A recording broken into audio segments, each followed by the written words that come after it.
গরম মশলা ফোড়ন দিলাম, জিরে, পেঁয়াজ কুচি,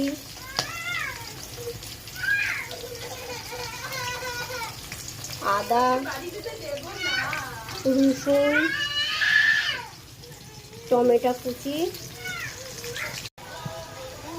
লঙ্কা গুঁড়ো, হলুদ গুঁড়ো, জিরে গুঁড়ো, ধনে গুঁড়ো দিয়ে দিলাম। মশলা কষা হয়ে গেছে, দই দিয়ে দেবো, চিনি দেবো, কাজু আর চালমগজ বাটা দেব। মশলা কষা হয়ে গেছে, আলু তুলে দিলাম। দেখুন বন্ধুরা, আলুর দম রেডি। এইভাবে আপনারা বানাবেন, খেতে খুব ভালো লাগবে। আর ভিডিওটা যদি ভালো লাগে লাইক সাবস্ক্রাইব করে দেবেন।